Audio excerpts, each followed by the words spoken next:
ये दरवाजा बाहर से काहे बंद बा? उदरिंदा हमनी रोके खातिर कोनो भी हद तक जा सकेला।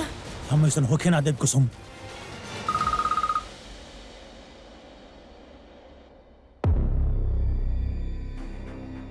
वीर रजावत की इरादा के आग लगा देले बानी मालिक। शादी के बहुत बहुत बधाई होके। कहा साला साहब काहे मजबूर कैला हमरा के इतना? अपना कुसुम नाम के सबूत रही और न रजावत परिवार के चिराग।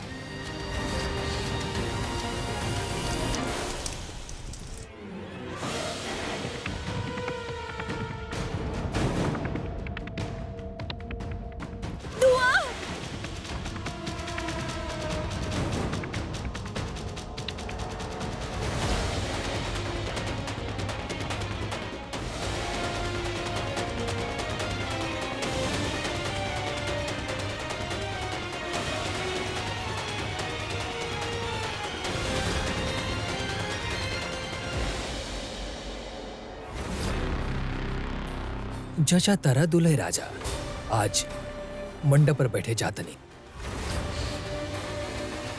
बहुत जल्द रजावत परिवार के गद्दी पर भी बैठे प्रिंस ऑफ ग्वालियर से किंग ऑफ जयपुर जय सिंह।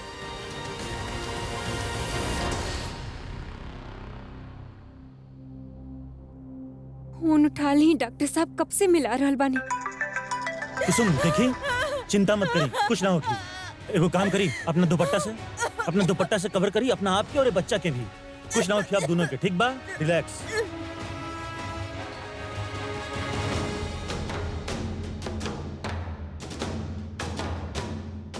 बुड़बक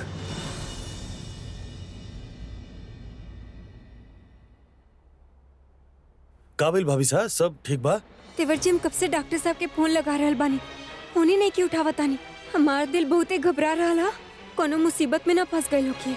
अब नाना भाभी साहब आप परेशान मत हो कि हम उनके ढूंढ के ले आई। कुछ पता बा कहाँ बाड़े?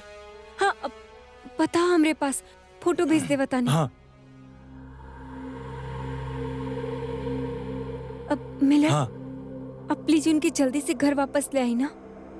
हम लेके और भाभी साहब, उनके कुछ ना होगी, ठीक बा? आप परेशान मत होगी।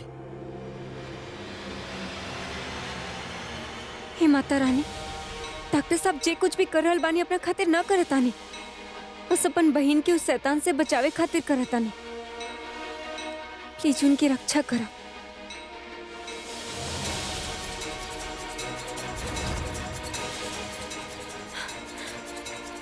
मुहूर्त खातिर बस 15 मिनट ही बचला,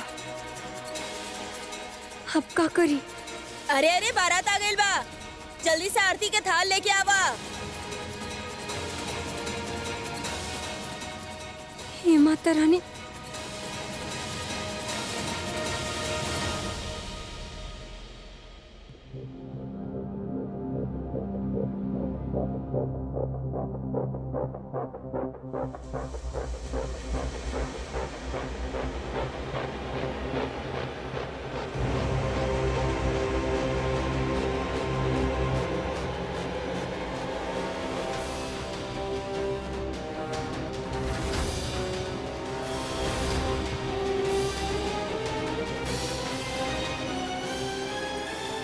बहुत अच्छा लगा था समधी जी आपके देख के यहाँ।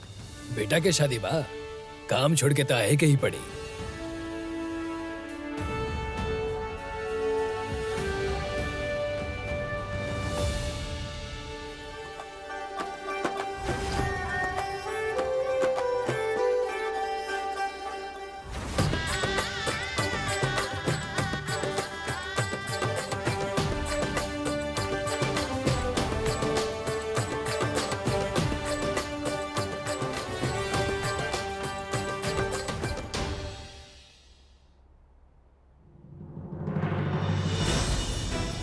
अपन अहंकार में बहुते बड़ा पाप कर देले तू जय राजा बाबू। बुरा साया के दूर रखे खातिर तोरण के सम्मान के साथ काटल जाला, ओकी तलवार से मारल न जाला। अब माता रानी ही तोहार अहंकार तोड़ी है और ये घर के तोहार बुरा नजर से बचाई है।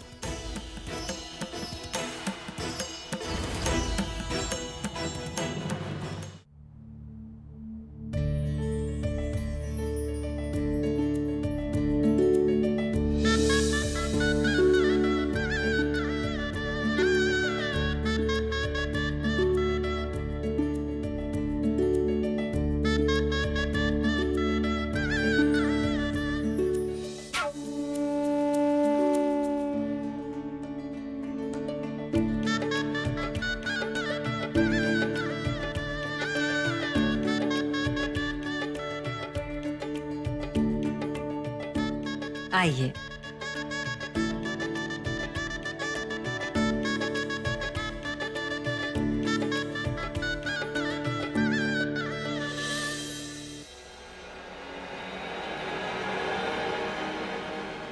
तहार बाल सफेद हो जाई रानी आपन हीरो के इंतजार में, लेकिन वो कबो वापस ना आई।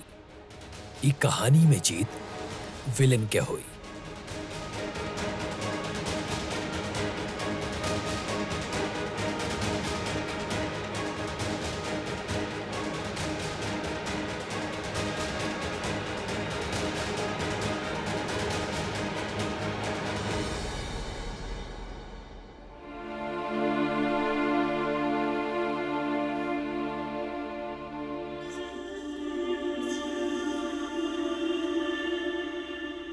कहाँ बानी आप डॉक्टर साहब?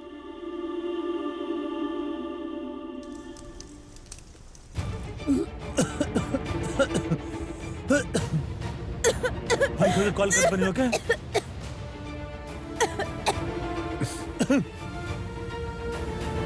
बैटरी खत्म? What the hell?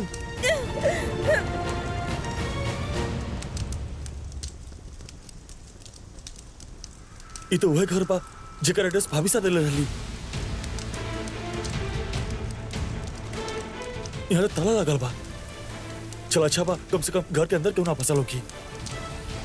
Help! Help! क्या हुआ? हेल्प!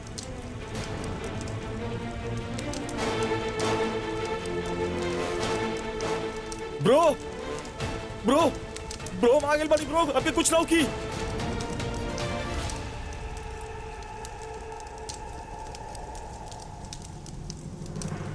विक्रम! विक्रम! विक्रम! विक्रम हमने अंदर बानी। विक्रम ये दरवाजा का खोला जल्दी से।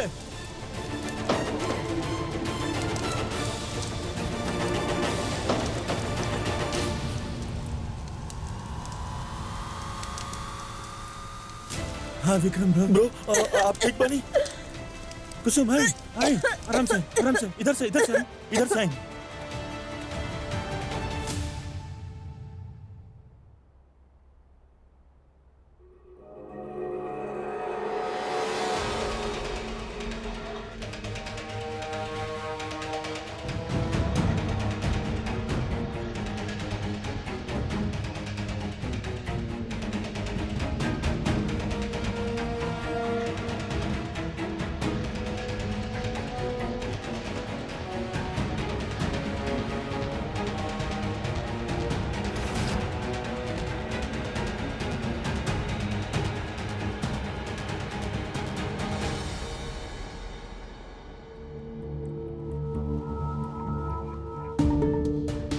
पंडित जी जी बड़ा साल इंतजार कले बनी दिन खातिर। आप मंतर फूके में और देर मत करवाएं। जॉन भी बा सब फटाफट। जी जी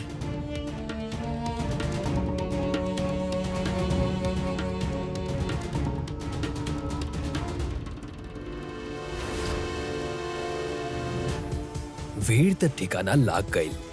अब ऐसे पहले कि रानी कोनो नया ड्रामा खड़ा करे, जल्द से जल्द हमार शादी हो जाए के चाहिए, फिर केहू कुछ ना बिगाड़ पाई। मुहूर्त के समय हो गई बा राजेश्वरी जी, अब रस्म शुरू कर जाए। जी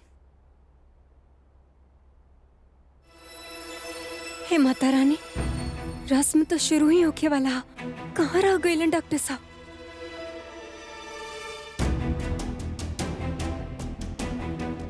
देवर जी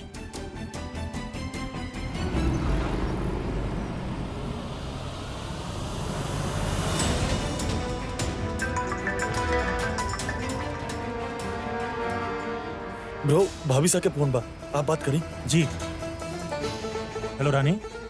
डॉक्टर साहब अब ठीक तो बानी ना? हाँ रानी हम ठीक बनी। विक्रम सही वक्त पे आके हमनी के बच्चा ली लेना था। रानी हम लोग आ ही रहल बनी, आधा घंटा लगी हमनी के। का डॉक्टर साहब तब तक बहुत देर हो जाए।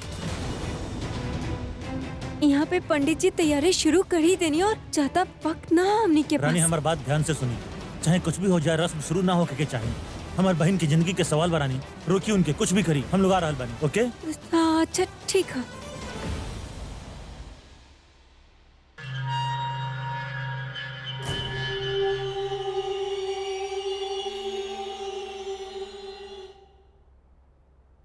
सारा तैयारी हो गई बा राजेश्वरी जी, आप दुल्हन के बुला ली।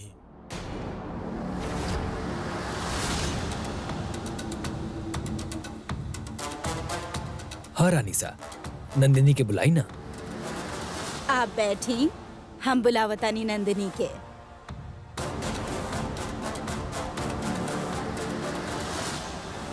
दिमाग की सुस्ती भगा रानी और कुछ सोच।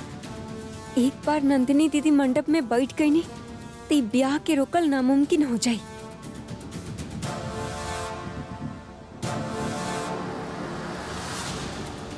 हमारी बहन की जिंदगी के सवाल बा रानी, रोकी उनके, कुछ भी करी। अब का करी? आधा घंटा कैसे रोकी रस्म के?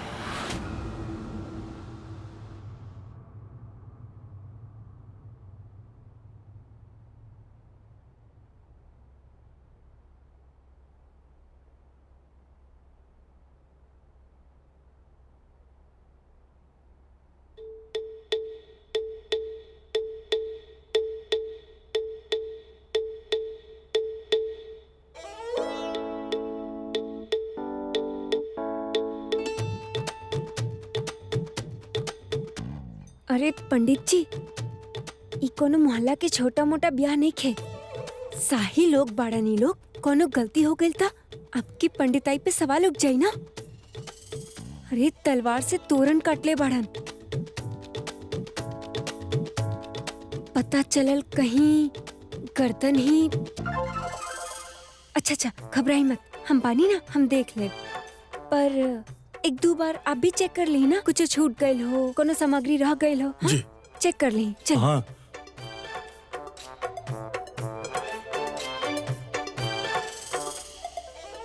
जल्दी आई डॉक्टर साहब। फिर से एक बार सब अच्छा से बना लेत बानी ताकि कोनो कमी ना रह जाए। इनकर बहू रानी सही कहत रही।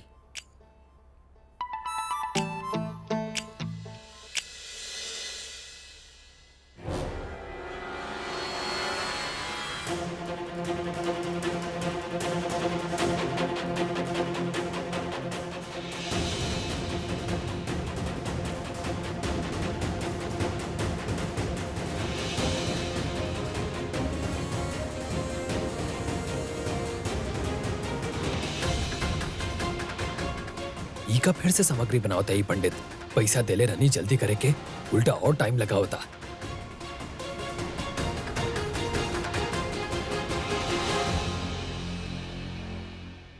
पंडित जी, शादी के मुहूर्त आजे के बा, याद बाना? ई सब फिर से काहे करत नहीं?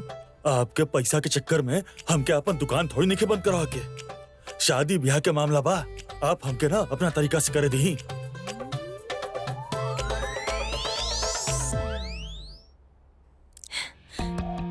बस 15 मिनट बचला, जल्दी आ जाए डॉक्टर साहब। पंडित जी, सब सामग्री ठीक बा ना? जी हम नंदिनी के लेके आवतानी।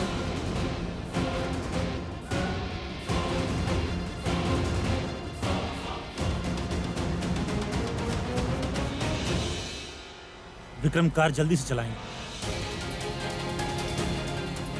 रानी ना जाने कब तक संभाल पाई है वहां पर। हमनी के जल्दी से जल्दी पहुंचे क्योंकि विक्रम। या ब्रो, ट्राइंग।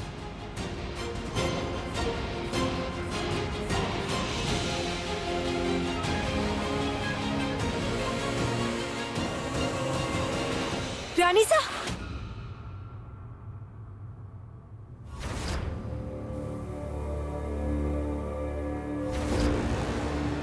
अरे आप रह दी ना, आपके इजाजत जरूरत है, हम लेके आवतानी नंदिनी दीदी के।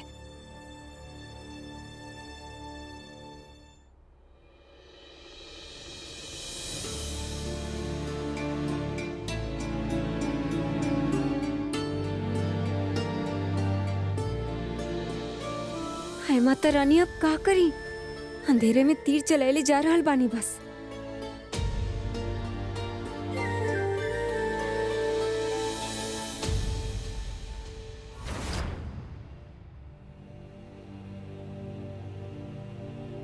अरे ई का हो रहा? चंपा दीदी, चंपा दीदी, जल्दी आई। ये देखिए कितना गंदा, जरा साफ करी और फूल ले आई, फूल बिछा दे। बताने हमार घर के दुल्हनिया चल के आवे वाला है, ऐसी थोड़ी चली। ये सब बाद में हो सकेला। जा नंदिनी के लेके आवा। रानी सा, ई पल नंदिनी दीदी की जिंदगी में एक के बार आवे वाला है। थोड़ा अच्छा से कर दे बतानी ना, 2 मिनट लगी बस, ज्यादा टाइम ना लगी। तू बहुरानी सही कह रहल बिया राजेश्वरी। इनकरा करे दी, नंदिनी खातिर ई दिन बार बार त ना आई।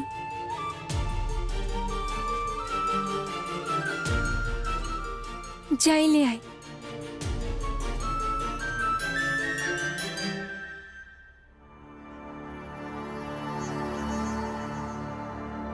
लाई, हम कर दे बतानी।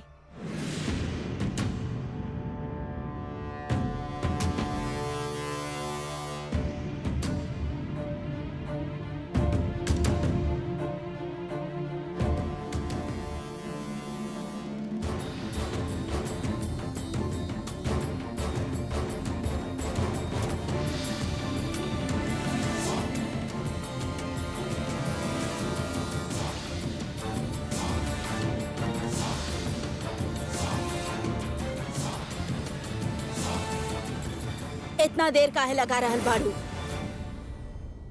हम करत आनी। हाँ, और आराम आराम से कर ल तू।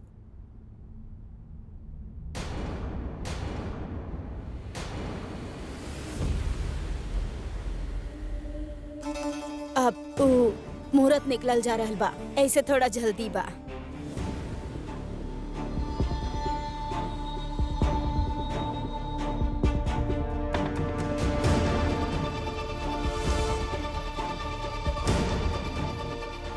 इला चंपा, जा नंदिनी के लेके आवा।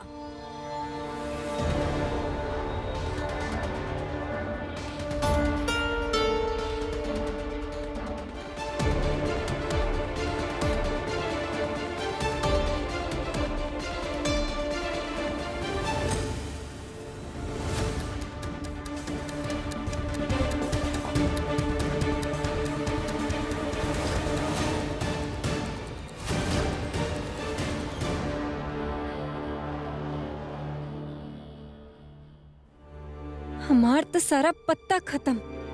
अब आप ही कृपा करी माता रानी और डॉक्टर साहब की जल्दी से भेज दी।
डॉक्टर साहब आ गई। सच सबके सामने आते ही ई ब्याह कैंसल। बस कोनो गड़बड़ ना होके देव माता रानी।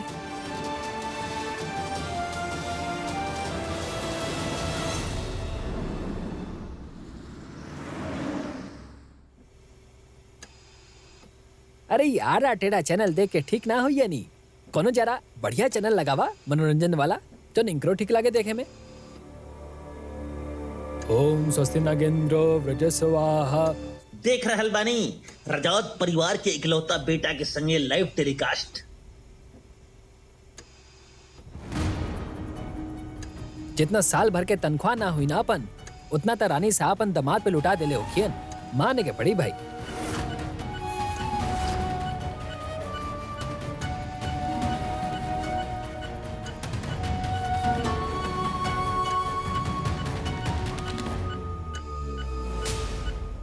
वक्रतुंड महाकाय सूर्यकोटि समप्रभ निर्विघ्नं कुरु मे देव सर्वकारेषु सर्वदा। दुल्हन ऐली ना अभी तक? मुहूर्त के समय हो गिल बा।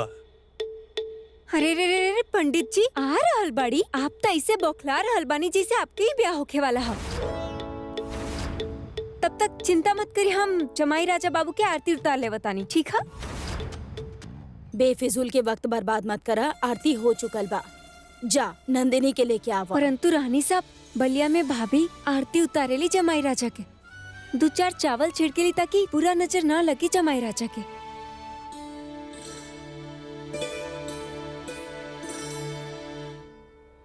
ठीक बा, जे करे के बाद जल्दी करा। जी जी, हमार एलजेब्रा के सवाल की तरफ फटाफट निपटा दे, ठीक है? अभी आई नहीं।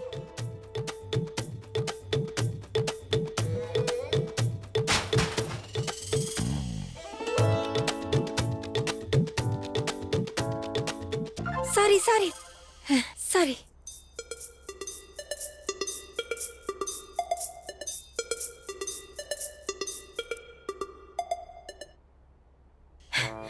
फास्ट, एकदम फास्ट कर। हाँ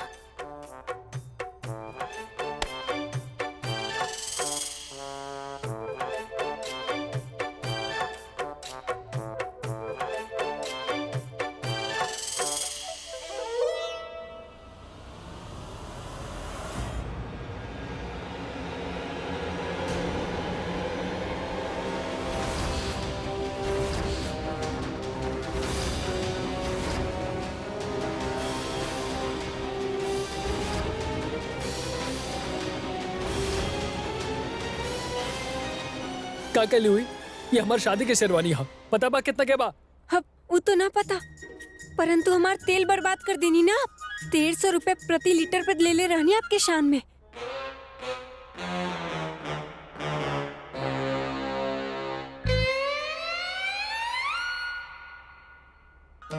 अच्छा चली, कोनो बात ना, गलती हो गई, हो जाएगा कभी कभी। अब बैठी ना, हम काजल लगा दे बतानी। हाँ बैठी।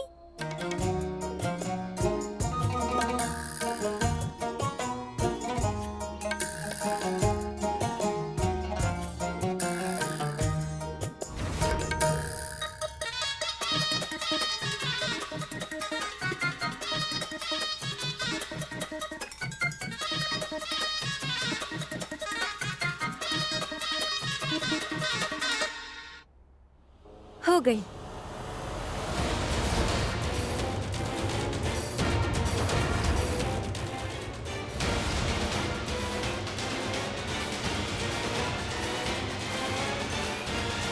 What the hell? का कहलू तू ई? का भाई? भूत! के भूत?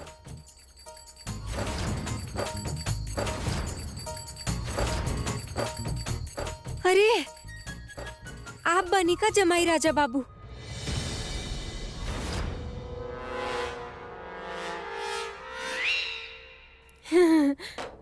ये तो कॉमेडी हो गई। हम काजल लगाई नहीं और खुद ही डरा गई नहीं। अरे आप इतना हिलत काहे रहनी? सब काजल फैला देनी ना। ऐसा लग रहा जैसे आपके अंदर के राक्षस बाहर आ गई है।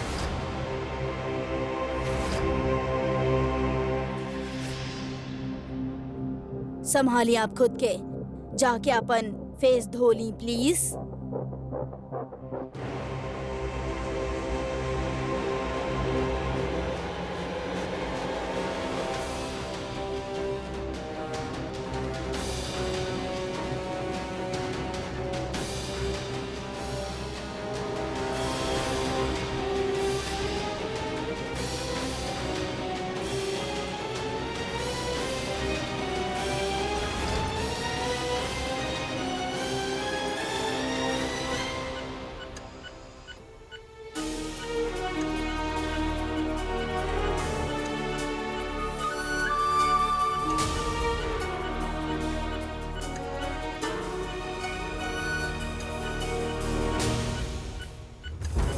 अरे टीका, वीर सर के फोन लगाओ जल्दी। देखा, इनके बहन की शादी बा आज।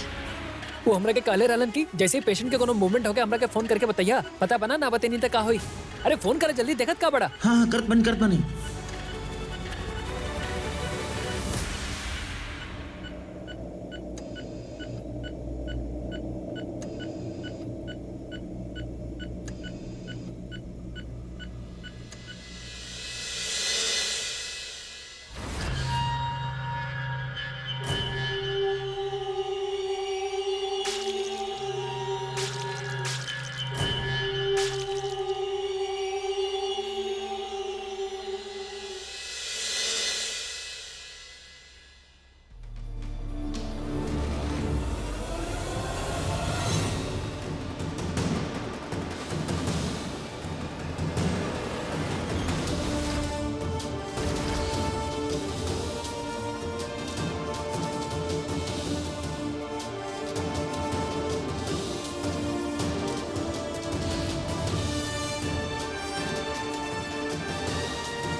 का करतर तो एजा मना कले रहनी ना हम।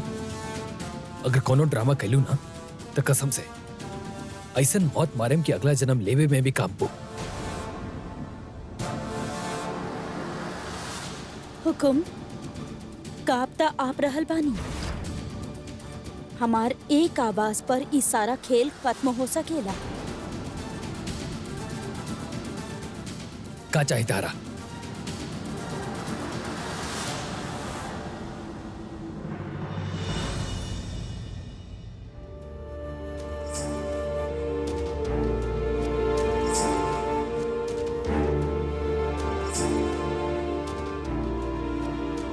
हर इंसान के ओकर पाप के कीमत चुकावे होखेला। आप हमार जिंदगी बर्बाद कैले बानी, तो अब आप कीमत चुकाएं।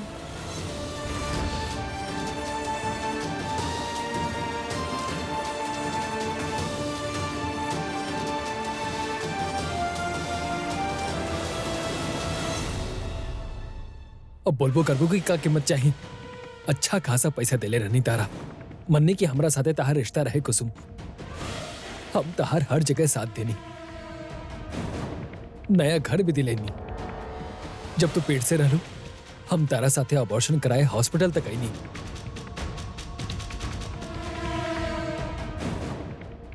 तू बच्चा रखे के चाहलू, हम वो बच्चा के पाले पोसे के खर्चा भी देनी। अब और का चाहिए? देखा कुसुम, लाइफ में ना तनी एंजॉय कर के सीखा।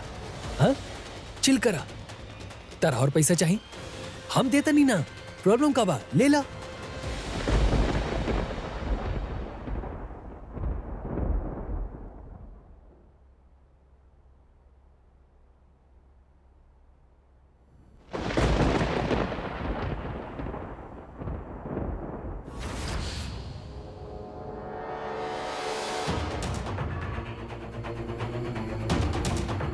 आखिरकार समझ गए तू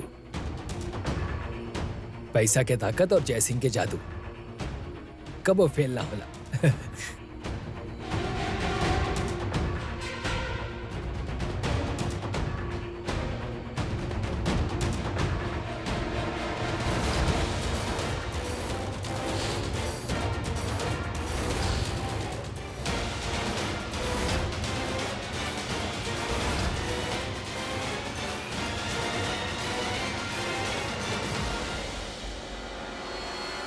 नंदिनी तू तू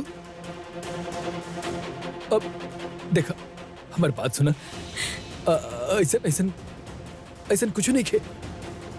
एक बार हमार बात सुन लो।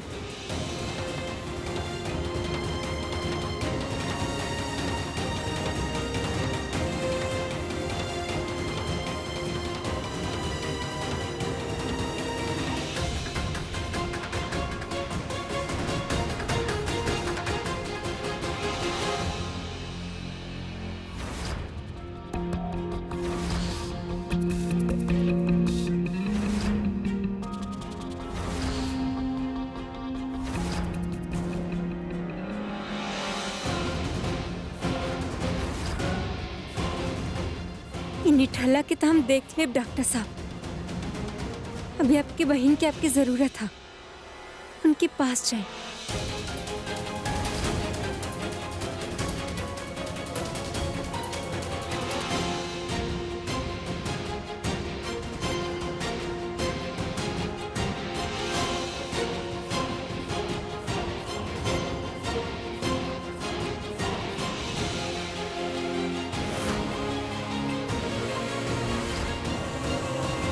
जमाइसा कहीं नजर ना आ रहल बाड़े, सब उनकर इंतजार कर रहल बाड़े।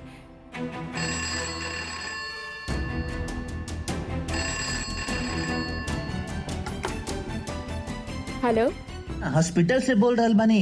वीर सर के फोन नहीं लग रहल, उनसे बात करा दी, तनी अर्जेंट बा। जी असल में घर में शादी बा ना, यही से थोड़ा बिजी बड़े हूँ। आप बताई ना का बात बा, हम उनके मैसेज दे दे। मैम ना उनके बहन के शादी के लाइव टेलीकास्ट चलत रहल और वो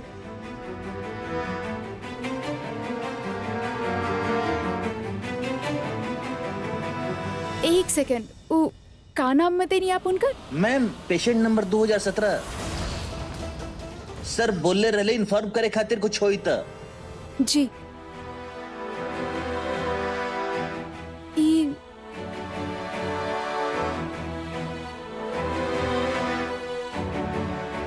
हम कैसन काहे लग रहल बा, जैसे हमार डर सच होके वाला बा।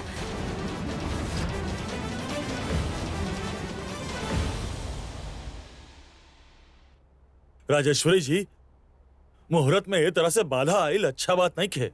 दुल्हा दुल्हन के जल्दी बुलाई ना। जी अभी बुलावतानी।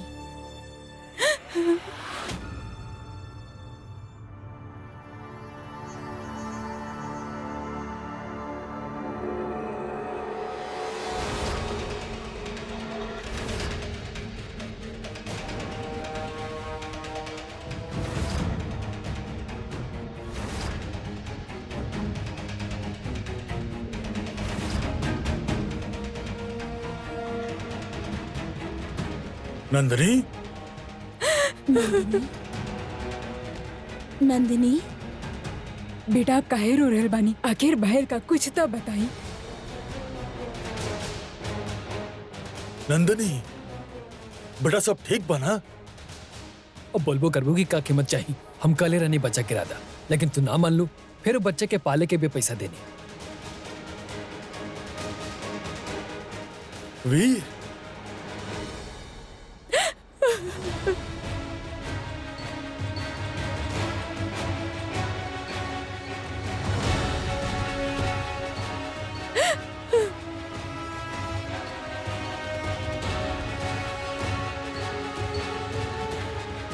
संभाला अपना आप के बतावा का भाई, हम सब ठीक कर देब।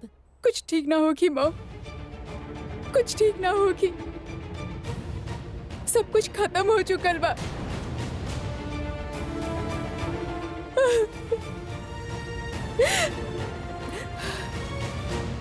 हम जैसे शादी ना करे चाहता नहीं।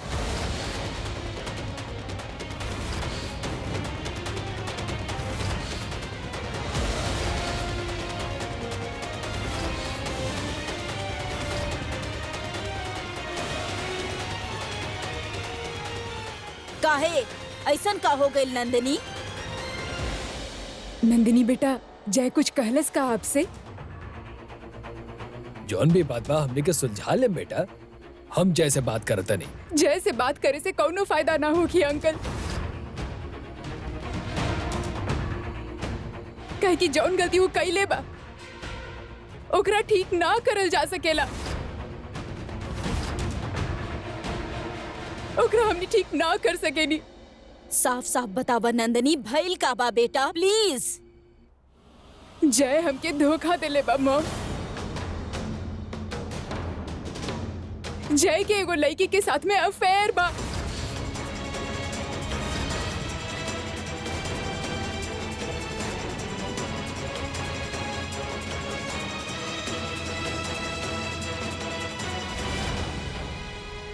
अफेयर तो अफेयर। जय के एगो बच्चा भी बा मॉम।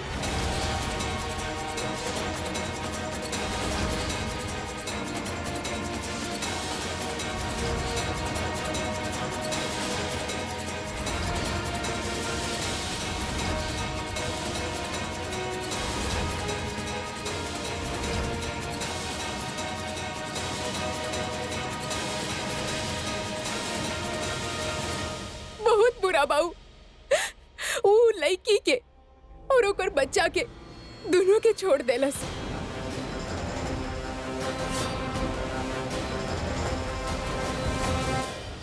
और ओकरा बाद भी जे हमरा से शादी करे जात रहले मॉम।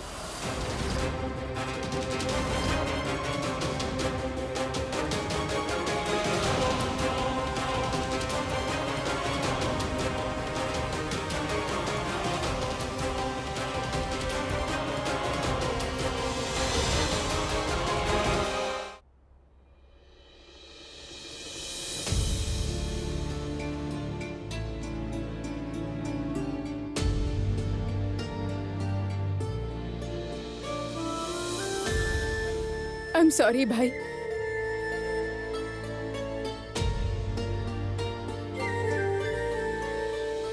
आप और भाभी से हमेशा हमार भलाई चाहनी, लेकिन हम आपकी समझ ही ना पाईनी।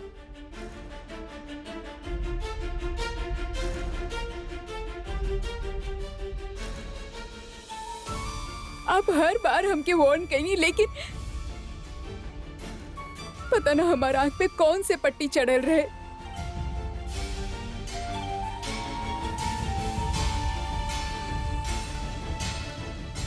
हमके माफ कर दी भाई। It's okay. I am sorry. It's ओके।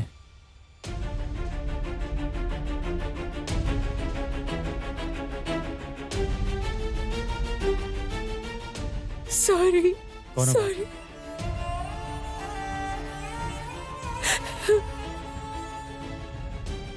अब मॉम के बोल दी क्यों जाए के हिजा से जाए खातिर बोल दी।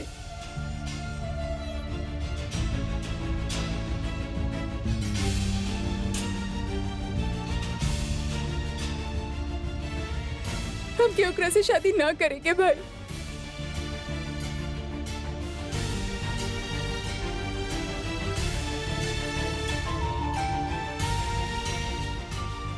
ना करेंगे ओकरा से शादी।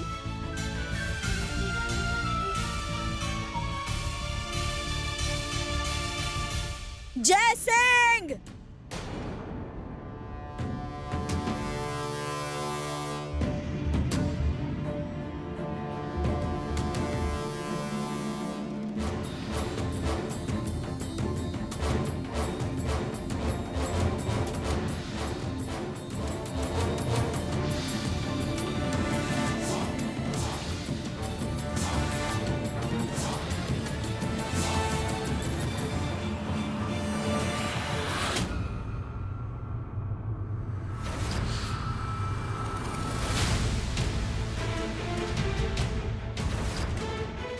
माता रानी की कसम, हमार हाथ में इतना खुजली मच रहा है ना, जिससे तुहार गाल पे पड़ के ही मिटी।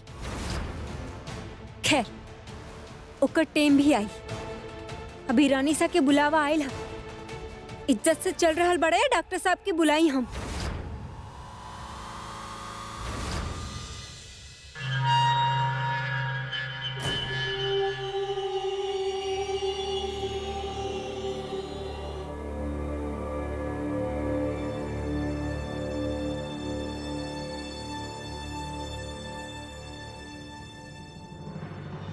का बात है? नंदिनी का बोल रहल बड़ी। ये मुंह छुपावे के टाइम नहीं खे। सबके सामने नाक कटवा के रख देला तू। जय, नंदिनी जे कह रहल बिया का वो सच बा? हमार बहन थोड़ा स्लो जरूर भी आंटी, पर झूठ कबो ना बोले ले।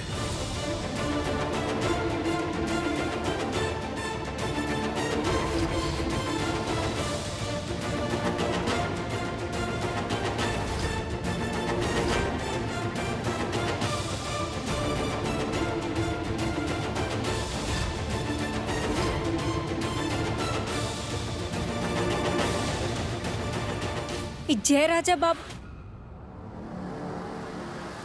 ना,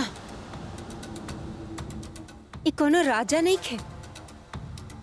काहे की कहानी में हम जौन राजा लोगन के बारे में पढ़ले बानी ना, वैसे ना हो खेलन, अच्छा हो खेले।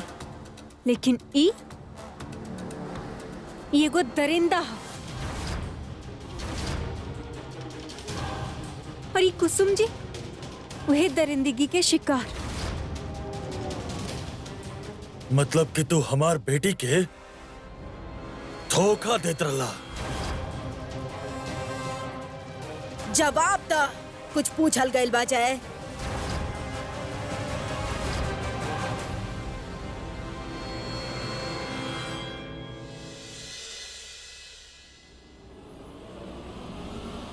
कुसुम के साथे हमार रिश्ता रहल रानी सा।